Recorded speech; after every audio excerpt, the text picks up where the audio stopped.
വിദ്യാഭ്യാസ വകുപ്പ് മന്ത്രി വി ശിവൻകുട്ടിയെ കരിങ്കൊടി കാട്ടിയ യൂത്ത് കോൺഗ്രസ് പ്രവർത്തകരെ പോലീസ് അറസ്റ്റ് ചെയ്തു.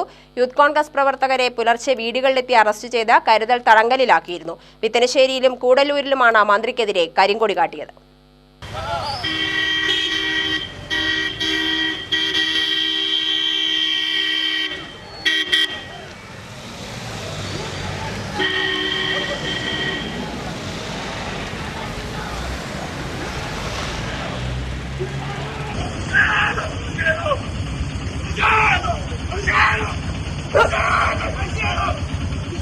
നെമ്മാറ പോത്തുണ്ടിയിൽ ഗവൺമെന്റ് ITIയുടെ പുതിയ കെട്ടിടം ഉദ്ഘാടനം ചെയ്യാനെത്തിയ മന്ത്രിയെ യൂത്ത് കോൺഗ്രസ് പ്രവർത്തകരാണ് കരിങ്കൊടി കാട്ടിയത്.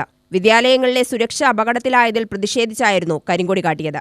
നെന്മാറ ബ്ലോക്ക് പഞ്ചായത്ത് ഓഫീസിന് മുന്നിലായിരുന്നു കാറിന് മുന്നിലേക്ക് യൂത്ത് കോൺഗ്രസ് പ്രവർത്തകർ എടുത്തുചാടി കരിങ്കൊടി കാട്ടിയത്. മന്ത്രി പാലക്കാട് നിന്ന് വരുന്ന വഴിയായിരുന്നു സംഭവം. യൂത്ത് കോൺഗ്രസ് നേതാക്കളായ സുജിത്, ശ്യാം ദേവദാസ്, സുധീർ പലശന എന്നിവരാണ് കരിങ്കൊടി കാട്ടിയത്. കൂടല്ലൂരിൽ മനു പല്ലാവൂർ, PS രാമനാഥൻ, കുമാരൻ പല്ലാവൂർ എന്നിവരുടെ നേതൃത്വത്തിലാണ് മന്ത്രിയെ കരിങ്കൊടി കാണിച്ചത്. അയനമ്പാടം ഫോറസ്റ്റ് ഓഫീസിന് മുന്നിൽ യൂത്ത് കോൺഗ്രസ് നേതാക്കളായ പ്രമോദ് തണ്ടലോട്, പപ്പൻ ചിറ്റിലഞ്ചേരി, യൂത്ത് കോൺഗ്രസ് മണ്ഡലം പ്രസിഡന്റ് ഷാജാസ് കടമ്പിടി എന്നിവരുടെ നേതൃത്വത്തിൽ മന്ത്രിക്കെതിരെ കരിങ്കൊടി പ്രതിഷേധം അറിയിച്ചു. കരിങ്കൊടി കാട്ടിയ പ്രവർത്തകരെയും കരുതൽ തടവിലാക്കിയ നേതാക്കളെയും നെമ്മാറ പോലീസ് സ്റ്റേഷനിൽ നിന്നും ജാമ്യത്തിലിറക്കി. തുടർന്ന് നിയോജക മണ്ഡലം യൂത്ത് കോൺഗ്രസ് കമ്മിറ്റിയുടെ നേതൃത്വത്തിൽ ടൗണിൽ പ്രകടനം നടത്തി. DCC general secretary KG Eldho ഉദ്ഘാടനം ചെയ്തു.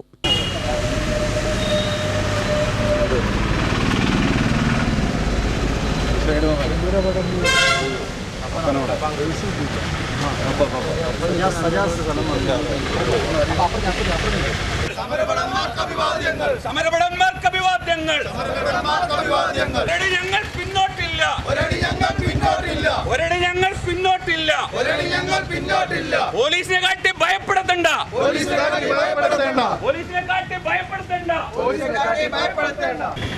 ഇന്ന് ഇവിടെ ശിവൻകുട്ടി, വിദ്യാഭ്യാസ മന്ത്രി ശിവൻകുട്ടി ഈ പ്രദേശത്തെ പരിപാടിയിൽ പങ്കെടുക്കുന്നതിന് പ്രതിഷേധം അറിയിക്കാതിരിക്കാനാണ് പ്രിയപ്പെട്ട രാഹുലിനെയും വിനീഷിനെയും കരുതൽ തടങ്കലിലാക്കിയത്. എന്നാൽ 3 സ്ഥലത്ത് കരിങ്കൊടി കണ്ടിട്ട് തന്നെയാണ് നെന്മാറയിൽ നിന്ന് പ്രിയപ്പെട്ട മന്ത്രി കടന്നു പോകാൻ യൂത്ത് കോൺഗ്രസ് അനുവദിച്ചുള്ളൂ എന്നതാണ് ഇവിടെ ഇന്ന് നടന്നിട്ടുള്ള യാഥാർത്ഥ്യം. ഈ പ്രതിഷേധങ്ങളെ ഇങ്ങനെ ഭയപ്പെടേണ്ട ഒരു ഗതികേടിലേക്ക് ഈ സർക്കാർ മാറിയത് നമുക്കൊക്കെ വലിയ ആശ്ചര്യം തോന്നുകയാണ്.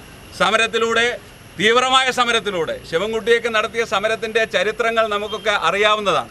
അത്ര വലിയ സമരം നടത്തിയിട്ടുള്ള ആളുകൾ ഇത്ര സൗകര്യത്തോടു കൂടി നാട്ടിലേക്ക് പോകുമ്പോൾ യൂത്ത് കോൺഗ്രസിൻ്റെ പ്രവർത്തകർ സമരം ചെയ്യും, പ്രതിഷേധം കാണിക്കും. കാരണം സ്കൂളുകളൊക്കെ ഇടിഞ്ഞു പൊടിഞ്ഞ് താഴത്തേക്ക് വീഴുകയാണ്. വൈദ്യുതി ലൈനിൽ നിന്ന് ഷോക്കേറ്റുകൊണ്ട് വിദ്യാർത്ഥികൾ മരണപ്പെടുകയാണ്. ആ ഇടിഞ്ഞു വീണ സ്കൂളിലേക്ക് പോയ മാധ്യമപ്രവർത്തകരെ ആക്രമിക്കുകയാണ്.